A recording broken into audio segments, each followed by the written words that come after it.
The gallows of the Vael'Shai Imperium were not made of wood. They were made of light, a lattice of hard blue radiance suspended above the sunken court, a place where the condemned were lowered into a well of pure disintegration, and unmade so completely that not even ash remained. It was a punishment reserved for traitors, for those who had betrayed the throne of 1,000 suns. And on the morning that Corporal Ren Halloway first saw it, the Empire had chosen to use it on its own daughter. He was 19 years old, and he had no business being anywhere near the sunken court. Ren was a liaison soldier, one of 41 humans attached to the Vael'Shai frontier garrison at Osiris Prime, as part of the trade accords that had brought Earth into contact with the great feathered empire only 11 years before. Humanity was new to the galaxy. It was small and poor, and looked upon with a kind of tolerant pity by the older powers, and the humans stationed among the Vael'Shai were mostly there to learn, to observe, to be useful in small ways, and to keep out of matters that did not concern them. Ren had spent his tour mending atmosphere regulators and standing at doorways that no one important ever walked through. He had never once been assigned to the capital spire. He was there that morning only because a superior officer had been too hungover to attend a ceremonial detail, and Ren had been the nearest warm body who could hold a rifle at parade rest without embarrassing anyone. So he stood in a line of Vael'Shai honor guards, a full head shorter than any of them, his human shape awkward among their tall, crested silhouettes, and he watched them bring the princess out to die. Her name was Vael'Shai Anthea, third daughter of Emperor Cassivane, and until 3 days ago she had been the most beloved of the imperial children. Ren had seen her image 100 times on the propaganda broadcasts that played in the garrison mess, laughing among the sky gardens, touching the brow of a wounded veteran, with her silver-white plumage catching the light like something out of a hymn. She had been the Empire's soft face, the one they showed the newly conquered worlds to make submission feel like mercy. The people had loved her. And now the same broadcasts that had adored her called her a traitor, a poisoner, a would-be regicide, and they showed her being marched toward the light with her wrists bound in null manacles, and her crest shorn down to the quill. They had cut off her feathers. Ren didn't understand yet what that meant to the Vael'Shai, but he understood the way the honor guards flinched when they saw it. To shear a Vael'Shai's crest was to strip them of name and lineage, to declare them already dead. She walked to her execution as a thing without a self, and she walked with her spine straight, and that was the first thing about her that Ren would never be able to forget. The second thing was her eyes. As the guards led her past the honor line, she looked, not at her father on his high seat, not at the priests intoning her crimes, not at the great blue mouth of the disintegration well, but out at the ranks of soldiers as if searching for something. Perhaps a friend, perhaps only a witness. And for half a heartbeat her gaze crossed Ren's, the small alien in the wrong uniform, and it snagged there. She did not know him. He did not know her, but something passed between them that neither could have named, the recognition, maybe, that they were the two people in that entire glittering murderous court who did not belong. Then she was past him, and the guards brought her to the edge of the well, and the voice of the throne began to read the sentence. Ren listened, and the more he listened, the colder he became. The charges were absurd. That was the thing that struck him first, before the horror, the sheer clumsiness of the lie.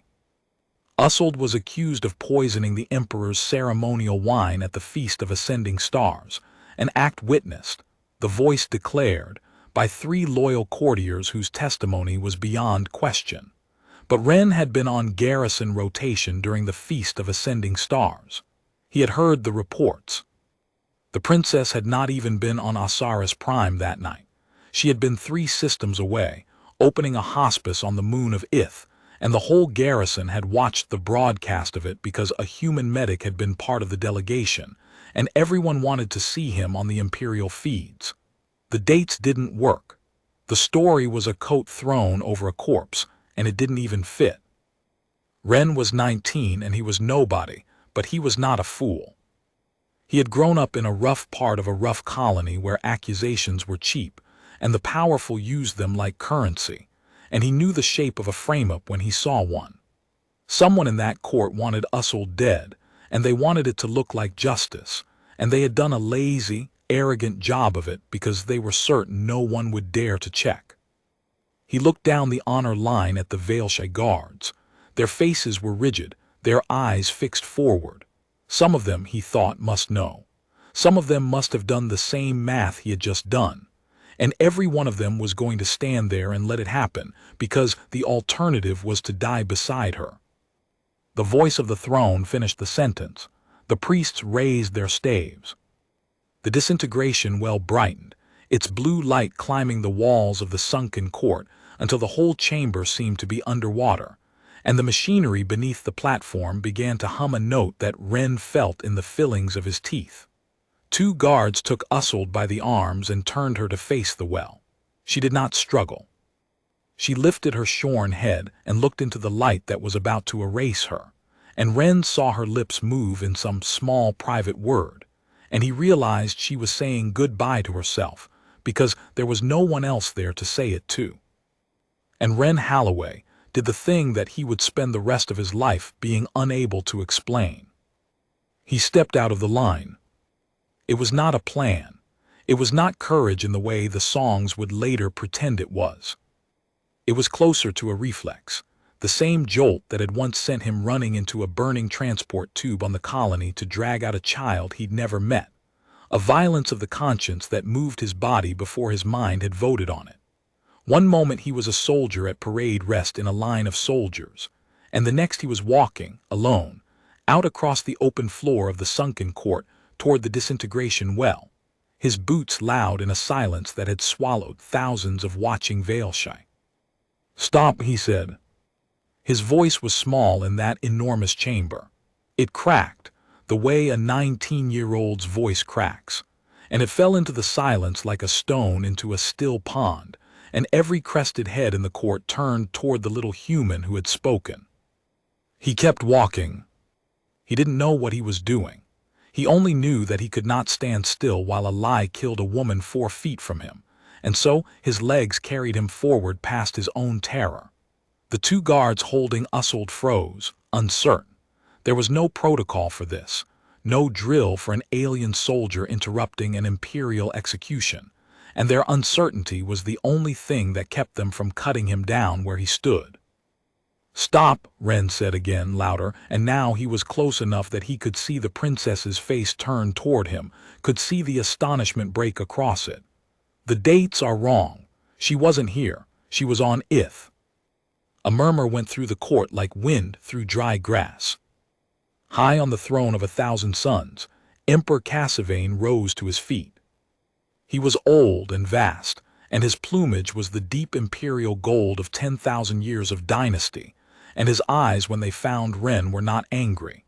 That was what frightened Ren most, later, when he had time to be frightened. The emperor was not angry. He looked at the human the way a man looks at an insect that has landed on his supper, with a mild, weary distaste, and the certainty that it would soon be dealt with. "Who," said the emperor, and his voice filled the chamber without seeming to rise at all, "is that?" Ren stopped walking.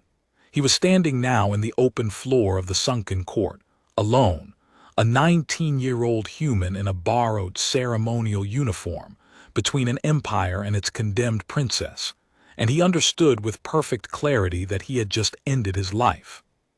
He could feel the weight of 10,000 eyes. He could feel the hum of the disintegration well through the soles of his boots.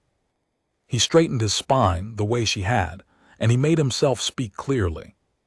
"Corporal Ren Halloway," he said, "Terran Liaison Detachment, and I'm telling you that woman is innocent and you all know it." For a moment the entire Vael'Shai Imperium was silent. Then the emperor sat back down slowly and folded his golden hands and said, in a voice like the closing of a very large door, "Bring the human here, and do not extinguish the well. We may have need of it twice this morning." They did not kill him. That was the first surprise, and Ren would come to understand only much later that it was also the first move in a game far larger than he could see. The guards seized him, rougher than they'd been with the princess, as if his smallness offended them, and dragged him not toward the well but toward the foot of the throne, and threw him down onto the black stone before the emperor's feet. Usald was brought after him, the two of them made to kneel side by side before the whole assembled court, and for the first time Ren was close enough to see her clearly. She was younger than the broadcasts had made her seem. Fear and dignity warred in her face, and neither won one. Where her crest had been shorn there were small dried lines of blood, and her hands, bound in the null manacles, were trembling, not with cowardice, he understood, but with the animal effort of a living thing refusing to plead. When she turned her head and looked at him, her eyes were the pale gold of a winter sunrise, and they were full of a question he had no way to answer. Why? He had no answer. He barely had a name for what he'd done. So he just held her gaze and gave the smallest shake of his head. Asterisk, I don't know either, asterisk. And something in her expression eased a fraction, as if even the company of one bewildered stranger was better than facing the light alone. Human, the emperor said, you have interrupted an act of imperial justice. Do you understand the price of that? Ren swallowed. I understand you can kill me, he said. That's not the same thing as being right. A sound moved through the court, not quite a gasp, not quite a laugh. The Vael'Shai did not speak to their emperor that way. Even the emperor's most trusted advisors bent their heads and softened their words in his presence. This alien child, kneeling in a borrowed coat, spoke to the throne of 1,000 suns as though he were talking to a foreman. Cassavane's eyes narrowed, and Ren saw something shift behind them, curiosity perhaps, or calculation. You say the dates are wrong, the emperor said. You say she was on Ith. Explain. And so Ren, kneeling on black stone with the hum of his own possible death vibrating in his bones, explained. He laid it out plainly, the way he'd have laid out a maintenance fault to a supervisor. The Feast of Ascending Stars was on the 9th of the imperial cycle. The princess had opened the hospice on Ith on the 9th of the imperial cycle. The whole garrison had watched the broadcast because a human medic had been in the delegation. Ith was 3 systems away. She could not have poisoned wine on Osiris Prime that night, because she had not been on Osiris Prime that night, and this was not a matter of opinion or loyalty or law. It was a matter of where a body could physically be, and no throne in the galaxy could put a body in 2 places at once. When he finished, the silence in the sunken court had changed. It had become the silence of a great many people thinking very hard about something they had been told not to think about. The emperor did not answer at once. He looked instead at a figure standing at his right hand, a tall Vael'Shai in the deep violet of the High Chancellery, whose crest was elaborate and perfect, and whose eyes, when Ren followed the emperor's gaze to them, were fixed on the human with an expression of such flat, cold hatred that Ren's breath caught in his throat. Chancellor Varro, the emperor said mildly, the human raises a curious point. Where was my daughter on the night of the feast? And that, Ren would realize later, was the moment the trap he'd stumbled into first showed its teeth, because the Chancellor did not so much as blink. The princess, said Chancellor Varro in a voice as smooth as poured oil, was indeed on Ith on the 9th. The human is correct in that small particular, and I commend his diligence. He inclined his perfect crest a fraction toward Ren, and it was worse than a sneer. But the human is a stranger to our customs. The poison was not administered on the night of the feast. It was administered before the feast, a slow venom, of the kind the physicians call sleeping death, which lies dormant in the blood for many days before it wakes. The princess prepared the wine with her own hands a full cycle before she departed for Ith. The 3 witnesses saw her do it. She was gone before the poison bloomed, and gone precisely so that she would seem innocent when it did. Varro spread his hands, as if the logic were a gift he was laying before the court. Distance is a poor alibi against patience, majesty. She hoped that very cleverness would save her. It seems it has nearly deceived even an honest alien. It was, Ren had to admit, a beautiful lie. It took his one hard fact, asterisk she wasn't there asterisk, and turned it into evidence against her. It was the answer of a man who had prepared for the question. And that was exactly what unsettled Ren, because it meant Varro had known someone might ask it. You did not build a second wall behind your first wall unless you were afraid the first wall might fall. The Emperor was nodding slowly, his weariness returning. The court was murmuring its agreement. The moment of doubt was closing over like water. Usseld's shoulders had begun, almost imperceptibly, to sink. Ren opened his mouth without knowing what he was going to say, and what came out was this: "Then show me the wine." Varro's smooth expression did not change, but something behind it went very still. "Show you the wine," the Emperor repeated.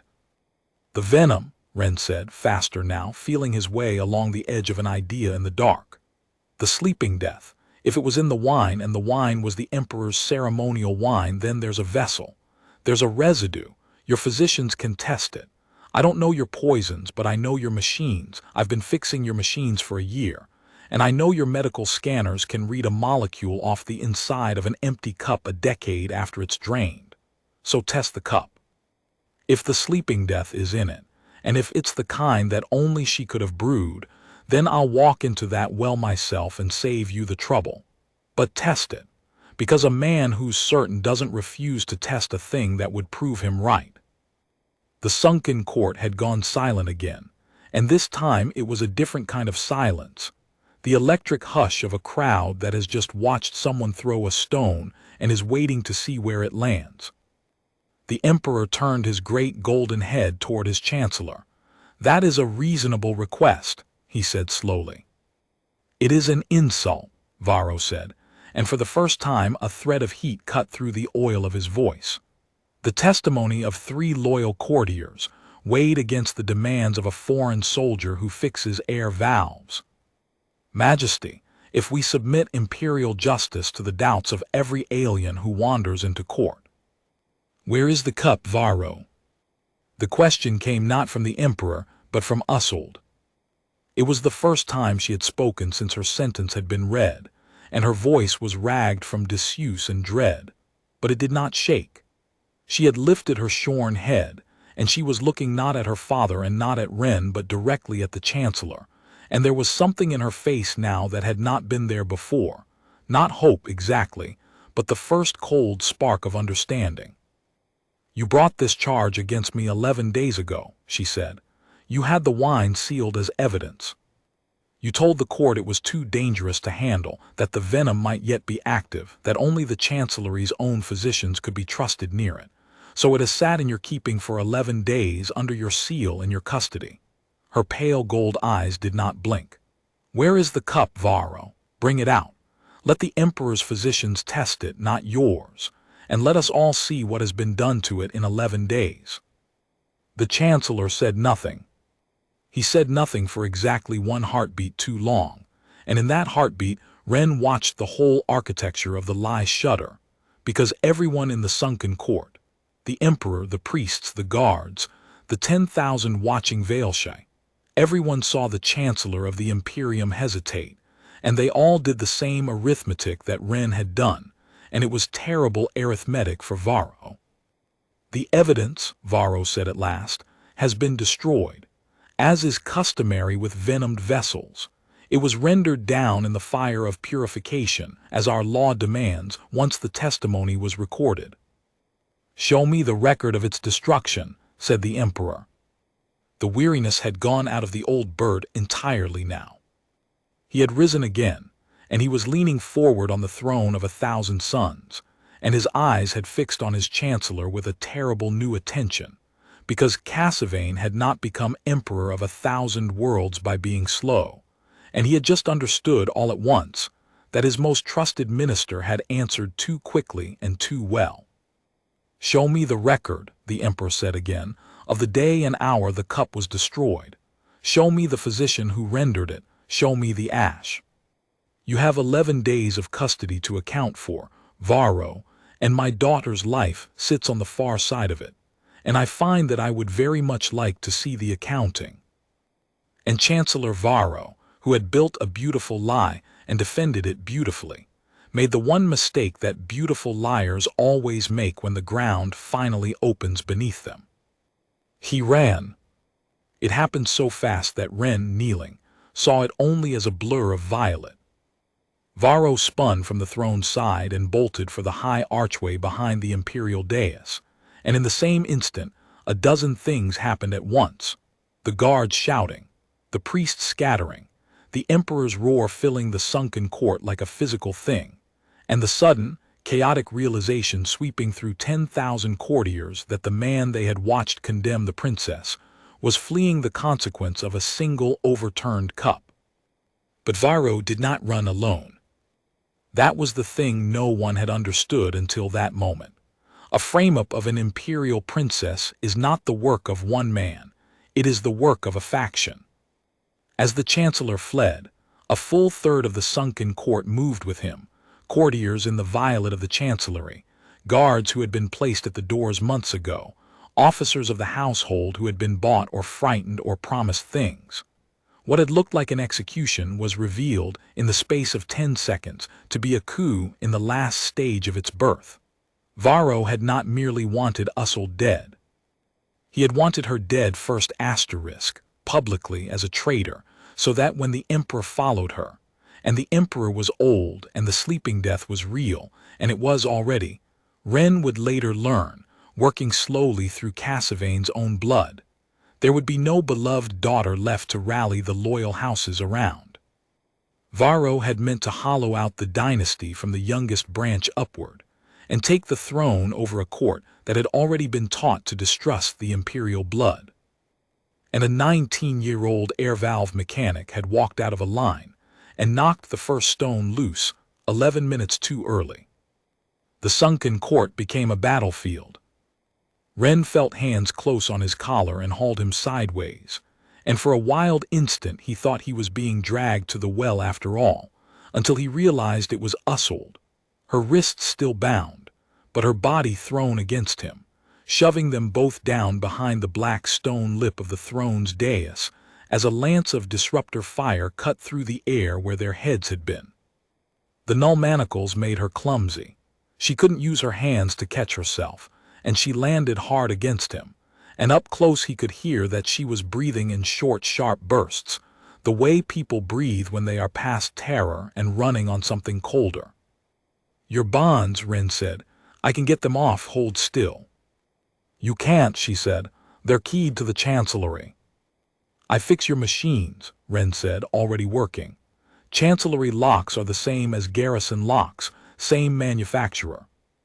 You people buy everything from the same 3 foundries, and you never change the release protocols because you think no one who matters will ever need to know them."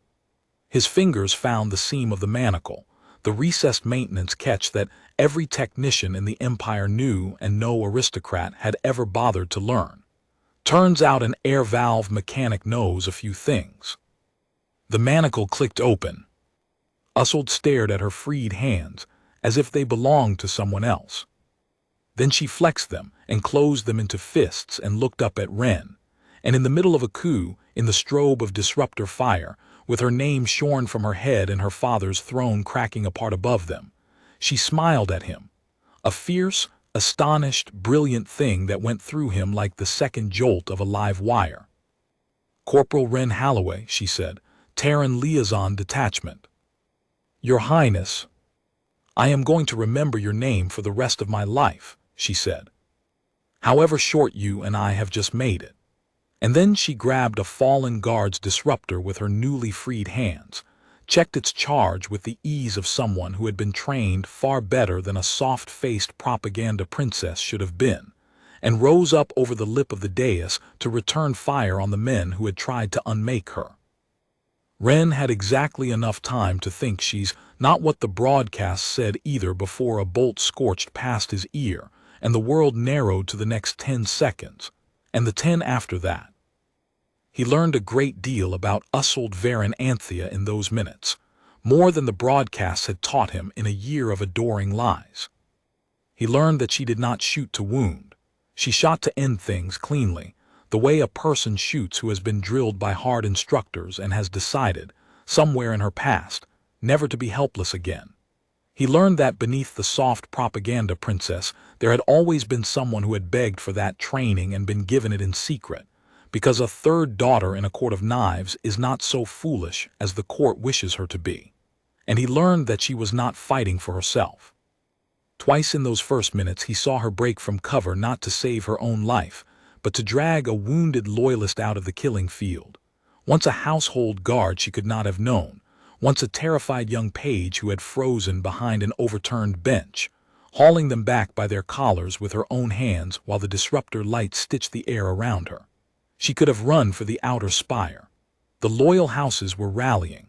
She could have let them fight while she reached safety. She did not even seem to consider it.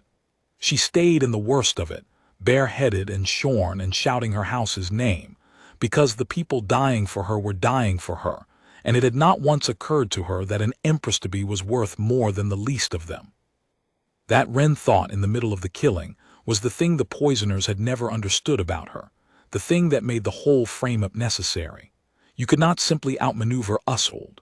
The loyal blood loved her because she was, underneath all the pageantry, exactly worth loving, and Varro had known it, and that was why he'd had to shear her head and call her a traitor rather than merely set her aside.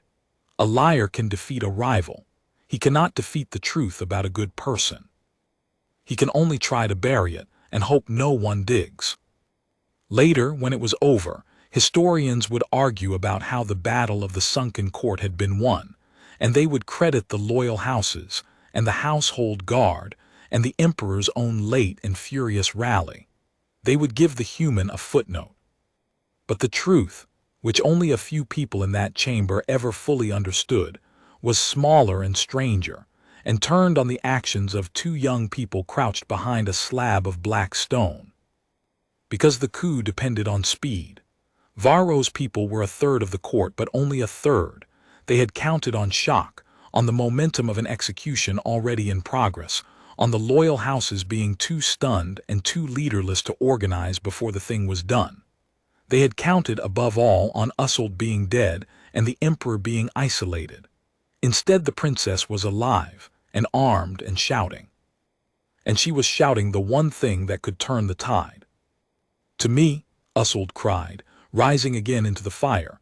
Her shorn head Chancellor Varro had not fled the court entirely. That was his last mistake, and it was born of the same arrogance as all the others. He had reached the high archway, and there he had stopped, because a man who has spent his life a heartbeat from the throne cannot make himself simply run into exile while the throne is still there for the taking. He turned in the archway to see whether the tide might yet be his, and in that pause he saw the princess rallying the loyal houses, and he understood that his coup was dying, and something in him broke and turned murderous. If he could not have the throne, he would at least have his revenge. He raised a heavy chancellery disruptor, a killing weapon, not a court sidearm, and he aimed it not at Ushold but at the emperor himself, who stood exposed on the throne of 1,000 suns, an old bird with the sleeping death already in his blood, roaring defiance at the men who had betrayed him. Ren saw the aim before anyone else did, because Ren was low and to the side, in the mechanic's habit of watching the edges of a room, and he was already moving before the shout left his throat. He could not reach Varro, he could not reach the emperor. But he was 3 strides from the control lectern that governed the sunken court's central mechanism, the disintegration well itself, and Ren had spent the whole horrible morning listening to that machine hum, and a man who fixes machines for a living learns their voices, and he knew, the way you know an engine is about to throw a rod, exactly which of those recessed controls governed the well's raising and lowering. He hit it with the flat of his hand. The floor of the sunken court opened. Not beneath Varro. Ren had no such precise power and would never claim he had aimed it. He simply threw the well wide, dropped the containment field, and flooded the whole lower tier of the chamber with the blue killing light that the chancellor had meant for the princess. And Varro, standing in the high archway with his weapon raised, found the ground between himself and the Emperor turned suddenly into a lake of disintegration, so that when he fired, the bolt guttered and scattered in the field, and when he tried to steady himself for a second shot, the loyal guards were on him. They did not take him alive. They did not particularly try. The last of the coup collapsed within minutes. Deprived of its leader, its speed, and its central lie, Varro's faction folded, and those who did not throw down their weapons were cut down by the very court they had thought to seize. And when the disruptor fire finally guttered out and the blue light of the well dimmed back to its containment glow, the sunken court of the Vael'Shai Imperium stood in ringing silence, littered with the bodies of traitors, and at its center were three living figures: an old emperor swaying on his feet, a shorn princess with a stolen weapon in her hands, and a 19-year-old human standing with his palm still flat against a control lectern, shaking so hard he could barely breathe. Emperor Cassavane looked out over the wreckage of the plot that had nearly ended his line. Then he looked at his daughter. And then, slowly, he looked at the small alien who had walked out of a line of soldiers 11 minutes too early and torn the whole thing open. The Emperor of 1,000 worlds descended from the throne of 1,000 suns. His household guard moved to support him, and he waved them off. He crossed the black stone floor, past the bodies, past the well, until he stood before Ren Halloway, and the old golden eyes that had looked at the human with an insect's contempt an hour before now searched his face with something Ren could not read. "You knew she was innocent," the Emperor said. "You, alone in a court of 10,000, and you had nothing to gain and everything to lose, and you walked out of that line anyway. Why?" Ren, still shaking, still 19, still unable to fully believe he was alive, gave the only answer he had. "Because it was wrong," he said, "and nobody else was going to say so." The Emperor of the Vael'Shai looked at the human for a long moment. Then he did a thing that had not been done in the recorded history of his dynasty. He inclined his head, the great golden crest, the deep imperial plumage of 10,000 years, to a 19-year-old alien mechanic in a borrowed coat. It was the smallest gesture. It stopped the breath in the throat of every Vael'Shai who witnessed it. "Then Osiris Prime is in your debt," the Emperor said, "and so am I." Ren expected, in the days that followed, to be sent home. That was how these things went, in his experience. You did the impossible thing, and the powerful thanked you, and then they quietly removed you before your inconvenient existence could complicate their reordered world. He had saved a princess and broken a coup, and he was still, at the bottom of everything, a foreign air valve mechanic who had spoken to the throne of 1,000 suns as though it were a foreman. And empires did not, in Ren's experience, love the people who saw them clearly. So he waited in the small chamber they had given him in the imperial spire, larger than his whole barracks bunk block, and he did not know how to sit in it, and he waited to be told he was going home. Instead, on the third day, the princess came to see him. She came without ceremony, without guards, in a plain traveling cloak with the hood down, and Ren, opening the door, did not at first recognize her, because the imperial physicians had begun to restore what had been shorn. Her crest was growing back, a soft silver-white down where the quills had been, still short, still ragged, but unmistakably alive, and it changed her face entirely. In the sunken court she had been a condemned thing, a study in ruined dignity. Now she was simply a young woman, tired around the eyes, looking at him with an expression he had no framework for. "May I come in?" she said. It was not really a question. Ren stepped back and let her in, and then had no idea what to do, and stood there like a post. "You don't have to bow," Usold said, watching him. "You already refused to let me die. I think we're past bowing." "I wasn't going to bow," Ren lied. "You were absolutely going to bow." And there it was again, that fierce, astonished smile, the one that had gone through him like a live wire behind the dais. She crossed to the window and looked out over the sky gardens of Osiris Prime, and for a while she said nothing, and Ren let her, because he was learning that the silences of the powerful were not empty and should not be filled. "They're calling you a hero," she said at last. "Did you know that? The broadcasts, the same broadcasts that called me a poisoner 3 days ago now can't say your name enough. The human who saw the truth, the alien who saved the princess." She turned from the window and her smile was gone. "I hate them, do you understand? I hate the broadcasts. They loved me and then they hated me and now they love me again, and not one of those things had anything to do with me. I was a face they pointed at things. And when the Chancellor decided he needed my face to be a traitor's face, the whole empire believed it in an afternoon, and every soldier in that court would have watched me die and gone home to dinner.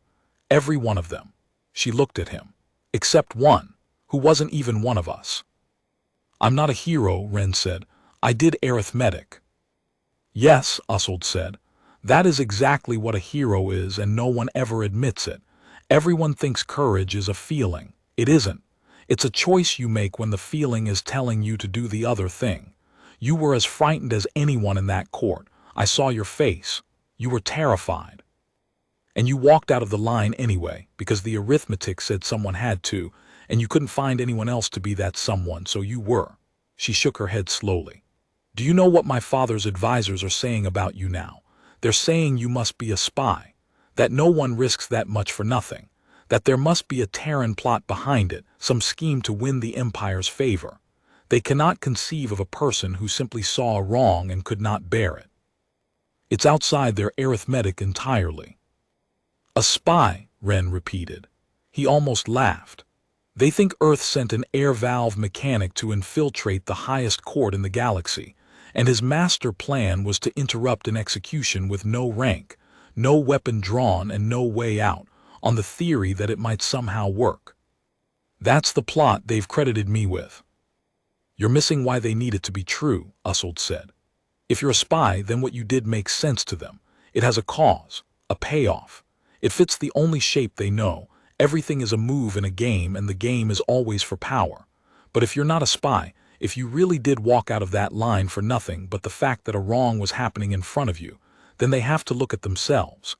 Every courtier who stood in their line and said nothing has to ask why an alien child had the thing they didn't. And they would rather believe you're a foreign agent than believe they're cowards. It's cheaper for the soul." She said it without bitterness, the flat way she'd learned to name things after the well had nearly taken her. "That's the real reason my father's advisors want you gone, by the way. Not because you're dangerous, because you're an accusation just by breathing. You standing in that court, alive and honest and asking for nothing, is a mirror, and there is not one soul in 10,000 who enjoys the reflection." "That's insane," Ren said. "I nearly got vaporized on a hunch about a wine cup." "I know," said Ushold. "That's why I came to see you myself instead of sending anyone, because I wanted to look at the one person in the galaxy who did an impossible thing for exactly the reason he said he did it and no other." She studied him. "Do you know how rare that is, Corporal, in a court like mine? I have lived my entire life among people whose every kindness was a move, whose every word was a wall behind a wall behind a wall. And then a boy who fixes air valves walked out of a line and told my father the truth to his face because it was true. You've ruined me a little. I don't think I'll ever be able to trust a smooth word again." "Good," Ren said before he could think better of it. "Smooth words nearly killed you." Ushold laughed, a real laugh, surprised out of her, bright in the too large room, and something eased in the space between them, some formality that neither of them had wanted. "They're not sending you home," she said then. Ren blinked. "What?" "That's the other reason I came. You've been sitting in this room for 3 days waiting to be sent home, haven't you? I can see it on you." She tilted her head. "My father is not sending you home, Corporal Halloway. My father has other plans, and I thought you deserved to hear them from someone who is on your side before you hear them from a court that is still deciding what you are." Ren sat down slowly on the edge of the enormous unfamiliar bed. "And which is it?" he said. "Am I a hero or a spy?" To my father, Usald said, you are something far more dangerous than either. You are proof. Proof of what? That the whole thing can be seen through. She came and sat beside him, uninvited, close enough that he could see the new down of her crest still growing back in soft, uneven waves. For tea, the Emperor's offer, when it came, was stranger than anything Ren could have invented. He was summoned not to the sunken court, but to a small high room at the pinnacle of the imperial spire, a plain room with a single window looking out at the curve of the planet. And there, the Emperor of 1,000 worlds sat waiting for him alone, without guards, without advisors, an old bird with the sleeping death in his blood, and something new and unsettled in his golden eyes. The physicians have found the venom in me, Cassavane said without preamble when Ren had been admitted. Varro's sleeping death. It is in my blood as it was meant to be. They tell me they can slow it. They cannot cure it. I have perhaps 4 years. He said it the way another man might have remarked on the weather. So you see, human, that you did not save my life in the sunken court. You only saved my daughters and my dynasties. My own death was already written before you walked out of that line. Varro was more thorough than any of us knew. Ren did not know what to say to that, so he said nothing, which he was beginning to suspect was the wisest thing to do in this room. 4 years, the Emperor went on, is enough time to change one thing if a man chooses that thing carefully and spends the rest of his strength on it. Most emperors given 4 years would spend them on war or on monuments, or on securing the succession for a favored heir. I have decided to spend mine on a different problem. He turned his great head toward Ren. The problem you revealed.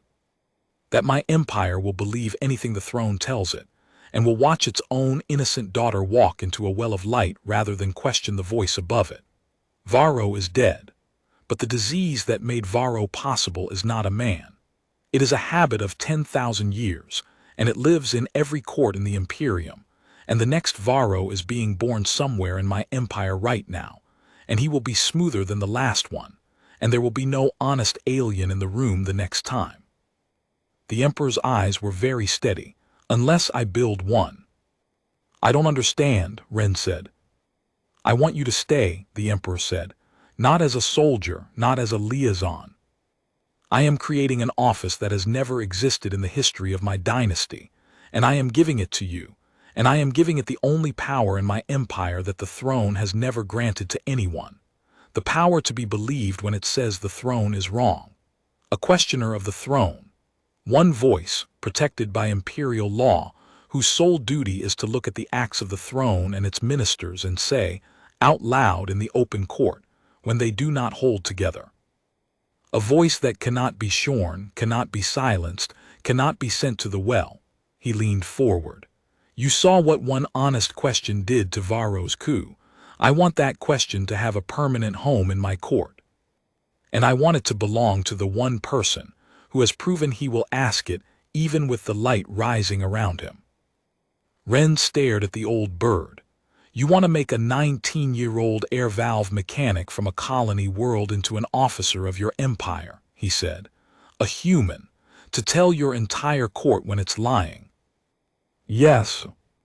Ren was quiet for a long moment, turning it over the way he'd turn a stripped bolt, looking for the thread that hadn't broken. There's a flaw in your machine, he said finally. You want an honest voice. But the moment you give that voice a title and a chamber in your spire and a place at your throne, you've given it something to lose. And a voice with something to lose learns to be careful, learns to ask the questions that are safe and swallow the ones that aren't. That's how every honest office in history has rotted, not from outside, but from the day it got comfortable. You won't be building a questioner. You'll be building the next Varro slower with a cleaner conscience. He met the Emperor's golden eyes without flinching. If you want this to work, you have to make it so I can walk away from it any hour of any day and lose nothing. No title I'd mourn. No comfort I'd cling to. The only honest voice is one that isn't afraid to be poor again. The Emperor of 1,000 worlds looked at the human for a long moment, and something in the old golden eyes changed. A kind of grim satisfaction. The look of a man who has thrown a stone into a well, and after a long silence, finally heard it strike water very deep down. "You see," Cassavane said softly, "that is precisely why it must be you. In 10,000 years no minister of mine has ever begun a promotion by explaining how to keep himself corruptible. Very well, human, it will be as you say. The office will hold nothing you cannot abandon in a heartbeat. Your only wealth will be the truth, and the day you tire of poverty you may go." He inclined his head a fraction. "I do not think you ever will." "They'll hate me." "They will despise you," the Emperor agreed. "They will call you the alien's insolence, the foreign tongue, the throne's tame heretic. They will try within the law to destroy you every day of your life, and the law will protect you because I will make it so, and because my daughter will make it so after me." He paused. "There is a symmetry in it that pleases me. My court tried to use its own princess as a lie, and an alien exposed it. So let the alien remain, as the standing proof that the throne can be questioned and survive it. That questioning, in fact, is the only thing that will let it survive at all. Let every future Varro look at the human in the court and understand that there is one voice he cannot buy and cannot frighten and cannot shear." The Emperor sat back. "You will not have an easy life, Ren Halloway. But you have already demonstrated that ease is not what moves you, so I am asking, will you stay?" Ren thought about the colony, about the burning transport tube and the child he dragged out of it, about the way his body had always moved toward the wrong thing before his mind had voted. He thought about the honor line and the well of light, and the shorn princess saying goodbye to herself, because there was no one else to say it to. He thought about all the future princesses he would never see, in courts across 1,000 worlds, walking toward wells of light while 10,000 loyal soldiers stood in their lines and said nothing. "Yes," Ren said. And that was how a human became the questioner of the throne of 1,000 suns. It was not a fairy tale. Ren made sure, in the years that followed, that no one was ever allowed to pretend it was. The court despised him exactly as the Emperor had promised. In his first year alone there were 4 attempts on his life, 2 of them nearly successful, and 100 subtler efforts to entrap him, to discredit him, to bury him in false questions so that his true ones would be lost. The old houses closed ranks against him. The priests declared his office a blasphemy against the throne's infallibility, and then, when the Emperor's edict silenced them, declared it a necessary evil, which was worse. Ren learned to check his food and vary his routes and trust almost no one, and he learned the Vael'Shai language until he dreamed in it, and he learned the 10,000 smooth-walled customs of the court that Varro had used as camouflage, so that he could see the next Varro coming before the man had finished his first beautiful sentence. And he was good at it. That was the thing that surprised even him. The same instinct that had shown him the wrong dates in an execution decree, the mechanic's eye for the fault line, the place where the story didn't fit its own machine, served him just as well in the endless intrigues of the imperial court. He caught a treasury minister falsifying famine relief. He caught a war marshal manufacturing a border incident to justify a conquest. He caught in his 3rd year a plot against Usold herself, older and quieter and cleverer than Varro's, and he unmade it in open court with the same 3 words he'd used on the chancellor: "Show me the proof." He became, without ever meaning to, the most feared honest man in the Imperium and the most necessary and the loneliest. Except that he was not lonely because of her. Usold was there through all of it. She was there in the 1st year, when the assassins nearly reached him, and it was she who tripled his guard over his own objections.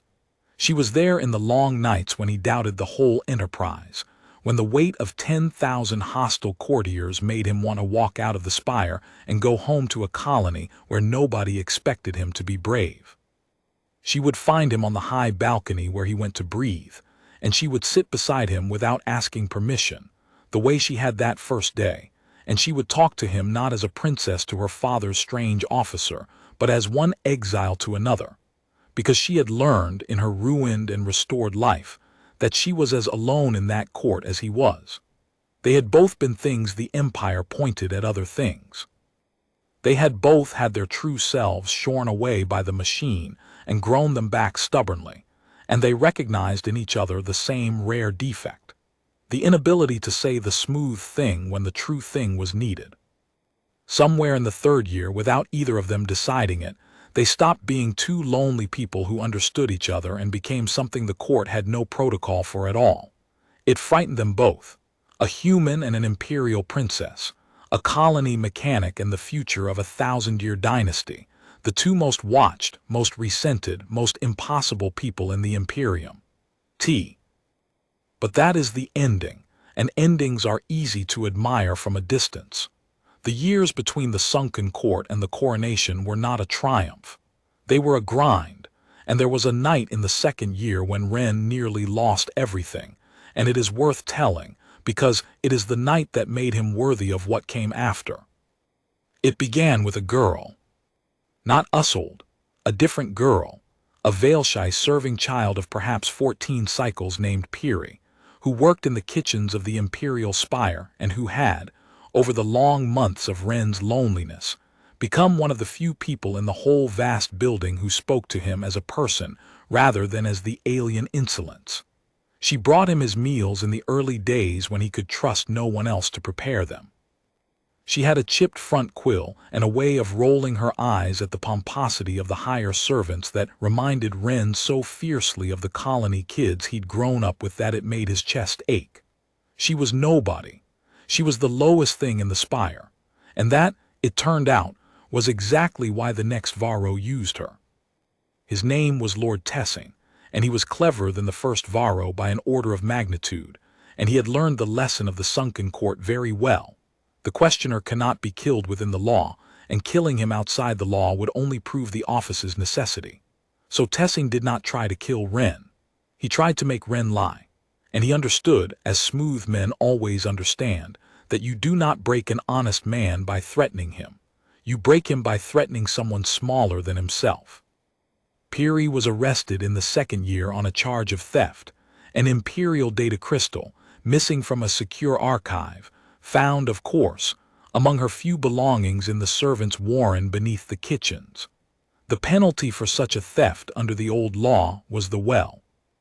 And Lord Tessing, who had engineered the entire thing, came to Ren privately and explained, in the gentlest and most reasonable voice, that the child's life was now in Ren's hands. All Ren had to do was fail to ask one question. There was a matter coming before the court, Tessing explained, a dispute over the border tariffs of the outer systems, a dull and technical thing, in which Tessing's faction had done something not quite legal with the accounting. The questioner, if he examined it, would surely find the fault because the questioner found every fault. It was his gift and his curse. But if the questioner simply looked away this once, if he found the tariff accounts to be in order, or better yet did not examine them at all, then a certain data crystal might be discovered to have been misfiled rather than stolen, and a certain kitchen child might be released with a caution, and no well need open its light for anyone. It is a very small thing I ask, Tessing said, spreading his hands the way Varro had once spread his. One question, unasked, against the life of a child you are fond of. Surely even your famous honesty can bend that far, to save an innocent. And Ren, who had walked out of a line for a stranger, sat in his too-large room that night, and understood that he had finally met the trap his honesty could not simply outrun. Because Tessing had built it out of Ren's own conscience, and every direction Ren turned led through the body of a 14-year-old kitchen child, who had done nothing but bring him his supper and roll her eyes at fools. He went to Isolde. Of course he went to Isolde. He had learned by then that going to her was not weakness. She listened to the whole of it in silence, on the high balcony, and when he had finished, she did not offer comfort and she did not offer a plan. She asked him a question instead.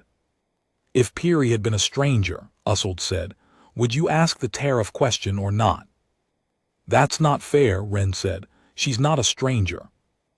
I know she's not. That's why Tessing chose her. Answer the question anyway. Isolde's pale eyes were steady. If a child you had never met were being framed for a theft and the only way to save her was to let a corrupt lord loot the outer systems, systems full of other people's children, hundreds of them, who will suffer and go hungry when the tariffs are stolen. Would you save the one child in front of you, or the hundreds you'll never see? That is the arithmetic, Ren. That is the true arithmetic, and Tessin has hidden it from you by putting a face on one side of the equation and leaving the other side blank. She let that land. He has done to you exactly what Varro did to my father's court. He has made you look at one thing so you won't look at the other. And you of all people, know the answer to that because you have known it since you were 19. You just don't want it to be the answer because this time the thing you have to walk past is a child who is kind to you. Ren put his head in his hands. There has to be a third way, he said. There's always a third way. I fix machines. Every jam has an override. Then find it, said Usold softly. But find it without unasking the question. Because the moment you unask one question to save one life, you are no longer the thing that saves lives. You are just another wall behind a wall, and Tessin knows that. That is the whole point. He does not want the tariff money, Ren. The tariff money is nothing to him. He wants to prove that the questioner can be bought so that no one will ever believe the questioner again. Piri is the bait. You are the target. The office is the kill. She reached out and touched his shoulder. So don't let him take the office, and save the child anyway. You have 3 days, be the mechanic. Piri came to see him afterward when it was over and she was free. She stood in the doorway of his too-large room with her chipped quill and her servant's caution, and she did not roll her eyes this time. She looked at the human who had refused to trade her life for his silence, and she did not have the court's smooth words for it, so she used the plain ones. You could have let them have me, she said. It would have been easier. I'm nobody. Everyone knows I'm nobody. And Ren had answered her the only way he knew how, the same way he had once answered an emperor. Nobody's nobody. That's the whole thing they want you to forget. The day I let them tell me some lives are worth a question and some aren't is the day I'm no use to anyone, including you. Piri had looked at him for a long moment, and then she had done a small thing that meant more to Ren than any of the salutes the great houses were forced to give him. She had brought him his supper the next night, and the night after, exactly as before, because to her he was not the terrible questioner of the throne but the strange kind alien who noticed her, and that had not changed, and she wanted him to know it had not changed. It was in a court of 10,000 walls, one of the few honest kindnesses Ren ever received, and he remembered it all his life. And Ren was the mechanic. He did not sleep for 3 days. He did what he had done in the sunken court. He looked at the machine of the frame-up for the fault line, the place where the story did not fit its own workings. And he found it because there is always a fault, because smooth men build their traps out of confidence, and confidence makes them lazy. The data crystal that had been planted among Piri's belongings bore an archival timestamp. That was how the court would know it was the stolen one. But archival timestamps, Ren knew, because he had spent a year fixing the very systems that wrote them, were not written by the crystal. They were written by the reader that logged the crystal out of the secure archive. And every reader in the Imperial Spire kept its own maintenance log, an obscure technical record that no lord had ever thought worth falsifying, because no lord had ever known it existed. Ren pulled the maintenance log of the archive reader. It showed that the crystal in question had been logged out of the secure archive at the 3rd hour of the 9th night, by an access code registered to the personal staff of Lord Tessin. 3 full days before it was supposedly stolen by a kitchen child who had never in her life been granted access to the secure archive at all, and could not have been, because the biometric locks would not open for a servant of her rank, and the maintenance log recorded that too. He brought it before the open court. He did not ask a small, quiet question about tariffs. He asked a very large, loud question about There was also the matter of the thing between them, which grew in those years the way the princess's crest grew back, slowly, unevenly, and stubbornly, in a court that watched them both with 1,000 hostile eyes, and would have made a weapon of any tenderness it could catch them in. They were careful at first because they had to be. Ren understood better than anyone that the moment the court could name what was happening on the high balcony, it would use it, and so they gave it no name and let no one see. But carefulness is a kind of wall, and Ren hated walls, and Ussold hated them more, and there came a point where the caution itself began to feel like a betrayal of the one honest thing either of them had. What drew them together was never grand. That was the strange part, the part the later broadcasts could never quite capture when they tried to make a legend of it. It was small and ordinary and human, or as close to human as an empire of feathered giants could come. It was the way Ussold, exhausted after a day of governing men who despised her, would come to the balcony and simply sit, and not have to perform, because Ren wanted nothing from her, and so she owed him no face. It was the way Ren, worn down by a court that flinched from him in the corridors, would find that she alone in the whole spire looked at him without calculation, saw the tired 19-year-old under the terrible title, and asked him about the colony and the transport tube and the child he dragged out of the fire, and listened as though his small dead world mattered. They gave each other the one thing neither had ever had in that court, a place where the walls came down and nobody was measuring the exits. She taught him the old Vael'Shai star songs, badly, laughing at his flat human voice. He taught her to strip and clean a servo by touch in the dark, and she, the future of a 1,000-year dynasty, was absurdly, fiercely proud the first time she did it without cutting herself. It was nothing. It was everything. It was two exiles building, quill by bolt, the only home either of them would ever trust.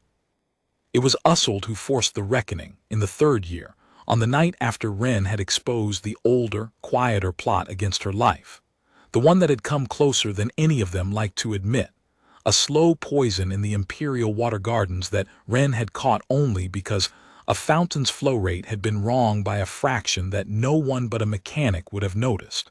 She had nearly died. She had come within a day of Varro's own sleeping death, administered by a faction that had learned nothing from Varro's fall except that they should be quieter about it. And when Ren had drained the fountain and shown her the residue and named the house that had done it, Ussold had looked at the proof of how close she had come, and then she had looked at the human who had, for the 2nd time, refused to let the Empire kill her, and something in her had reached the end of its patience with walls.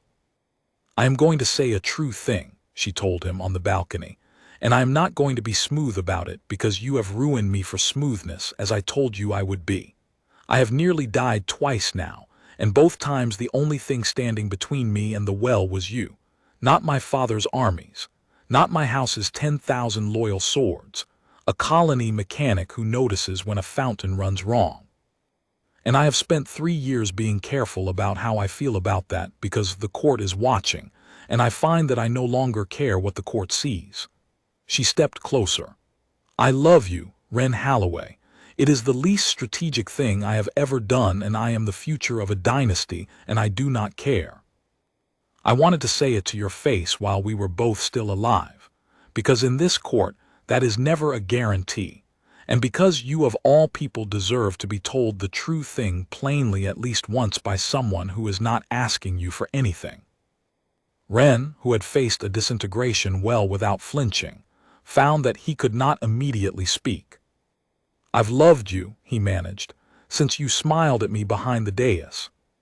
"Which is a stupid time to fall in love with someone." "It is a perfect time," Ussold said. "It is the only honest time. Everyone else fell in love with what I could do for them. You fell in love with me at the exact moment I could do nothing for anyone, when I was shorn and bound and worth less than the child who brings your supper. That is the only love in this whole court I would ever trust." And then she had done the thing they had both been circling for 3 years, and touched the live wire at last, and the court be damned. They were not reckless after. They did not flaunt it, but they stopped building walls around it, and the difference showed. There is a quality to two people who have stopped hiding, a steadiness, and the sharper courtiers noticed it and began to whisper, and the whispers were exactly the danger Ren had always feared. Asterisk the questioner is the Empress-to-be's creature. His honesty is bought with affection. The whole office is a fraud dressed as virtue. He heard the whispers. He knew where they led.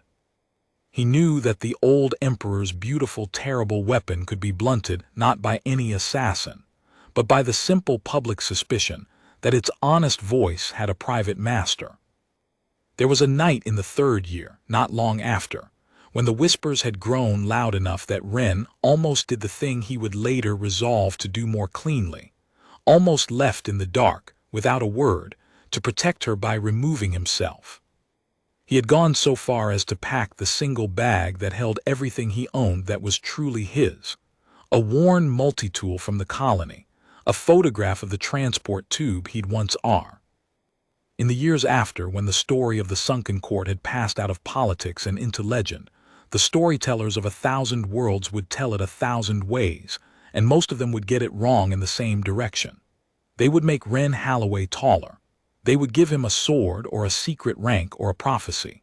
They would say he had loved the princess before he ever saved her, that he had crossed the stars for her, that fate had marked the two of them from the beginning. It made a better song.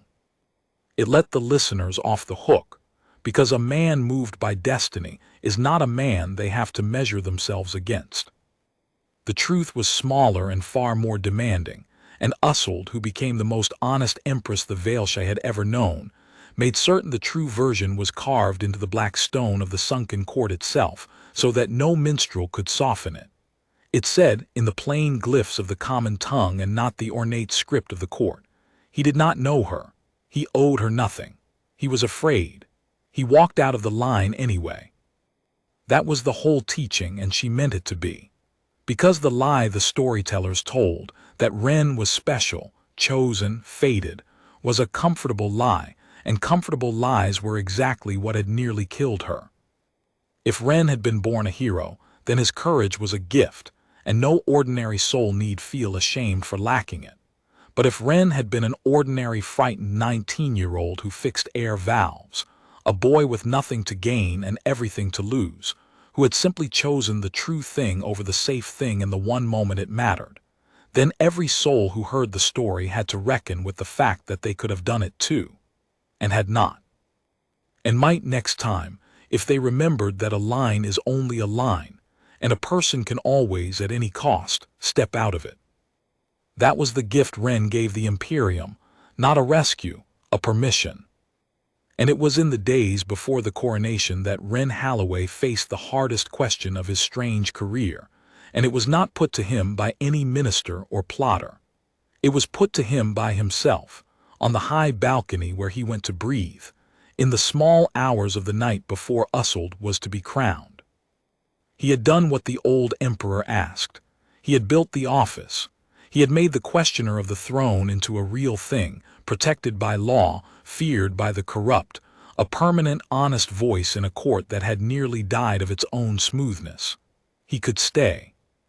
Usold had asked him to stay, would beg him to stay if he made her, needed him to stay. A new empress, young, surrounded by 10,000 courtiers who had opposed her father's reforms and would test her from the first hour of her reign. Everything he had built required him to remain. And that was exactly why he had begun to think he should go. Because there was a rot at the heart of the thing, and only Ren could see it, the way only Ren had once seen the wrong dates in an execution decree. The whole value of the questioner was that he could not be bought, could not be swayed, was beholden to no faction and no favor. His honesty was the currency of the office. And a man who is in love with the empress, who is loved by the empress, who sits beside her on the high balcony in the small hours, that man's honesty is compromised the instant anyone learns of it. The court would say he questioned her enemies and spared her friends. They would say the throne's tame heretic had become the throne's tame lover, and the beautiful, terrible weapon the old emperor had forged would be blunted, and the next Varro would have the opening he needed. Ren could keep Usold, or he could keep the thing that had saved Usold. He was not certain he could keep both. He was standing on the balcony working through this misery for the 100th time when she found him, as she always did. "You're leaving," Usold said. She was not crowned yet. She wore no imperial gold, only the plain traveling cloak she had worn the first day she came to his too-large room, and her crest had long since grown fully back, silver-white and magnificent, and she looked at him across the balcony with the same fierce clarity she had turned on Chancellor Varro in the sunken court. She had always been able to read him.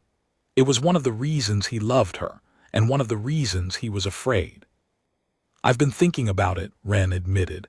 He never lied to her. He had never once lied to her. "The office only works if the questioner is above suspicion, and I'm not anymore. Not where you're concerned. If I stay, and if anyone learns they'll use it to break the whole thing. Everything your father built. Everything that stops the next Varro. They'll say I'm your creature, and they'll be halfway right, and halfway right is all a smooth liar ever needs." Usold was quiet for a long moment, looking out at the sky gardens. "You walked out of a line to save a woman you'd never met," she said finally, "because it was wrong and no one else would say so. And now you want to walk out of my life to save an idea for the same reason. You are the most consistent person I have ever known, Ren Halloway, and it is going to break both our hearts." "Usold." "No, let me be the Empress for a moment. I've earned it. I'm being crowned in the morning." She turned to face him, and there was something regal in her now that had not been there 4 years ago. Some weight she had grown into the way her crest had grown back, stronger for having been shorn. "You are right that the questioner cannot be my lover in secret. You are entirely right. A secret is exactly the kind of wall behind a wall behind a wall that Varro lived in, and the whole point of your office is that you don't live in walls, so we won't have a secret." She lifted her chin. "We'll have the opposite of a secret." Ren stared at her. "I am going to stand up in the sunken court tomorrow," Usold said, "on the black stone where your empire tried to kill me, and I am going to take the throne of 1,000 sons, and then I am going to tell 10,000 courtiers, in the open, on every broadcast in the Imperium, exactly what happened 4 years ago and exactly who stopped it. And I am going to make you not the questioner but the consort questioner, an office written into law, held by one who both loves the throne and is bound by oath to correct it, whose honesty is guaranteed precisely because it is public. No secret to exploit, no wall to hide a favor in. The whole empire will know that the Empress loves the one man who has sworn to tell her when she is wrong, and that she chose him for that reason, and that she would rather have a consort who defies her honestly than a court of 10,000 who flatter her into the well." Her eyes were bright and fierce and utterly without doubt. "You think your love for me weakens your honesty. I think it is the only thing in this court strong enough to guarantee it. Let them see it. Let them see all of it. Let the next Varro understand that the throne of 1,000 sons is guarded not by soldiers who stand in lines, but by the one voice that will never, ever stand in a line again." Ren opened his mouth and found he had no argument, because for the first time in his life someone had out-honested him. "You did the arithmetic," he said faintly. "I learned it from you," said Usold. "Someone had to be the person who says the true thing out loud, regardless of cost. You were terrified in that court and you did it anyway. Well, I am terrified now.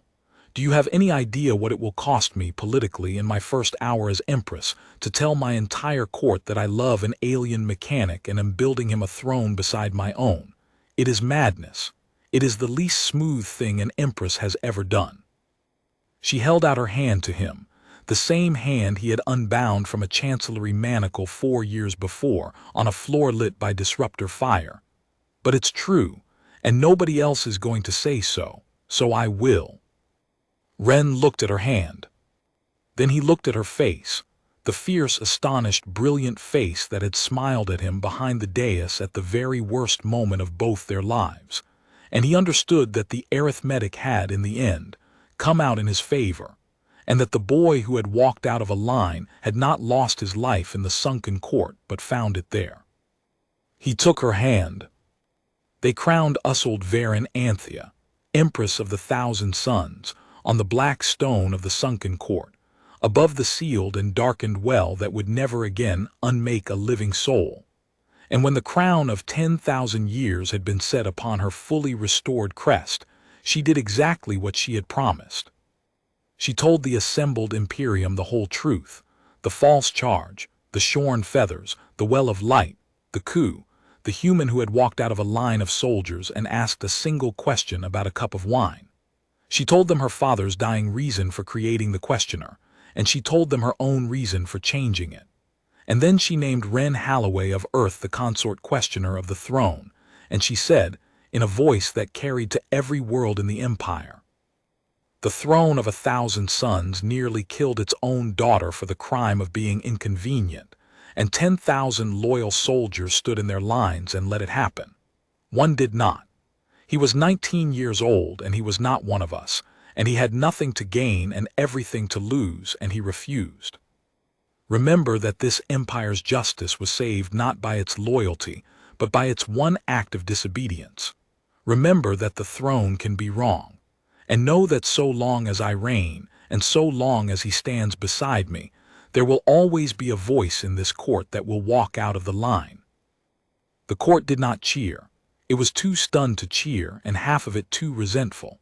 But in the ranks of the household guard, in the honor lines that flanked the throne, an old veteran who had stood in that same court 4 years before and watched a princess march shorn toward the light, and had said nothing, and hated himself for it every day since, that old soldier lifted his weapon and struck it once against the black stone floor, and another did the same, and another, until the whole guard was striking the stone in a slow, rolling thunder, the salute the Vael'Shai gave only to those who had changed the shape of the empire, and it rang in the sunken court like the heartbeat of a thing coming back to life. Ren Halloway stood beside the woman he had saved, on the stone where she had been condemned to die, a human in an empire of 10,000 years, and he thought of the honor line he had stepped out of, and he was not sorry. He would never be sorry. Because an alien empire had condemned its own princess to die, and a human soldier had refused to let it happen, and in the refusing, both of them had become something the empire had never had before and would never lose again, a throne that could be told the truth and would survive the hearing of it.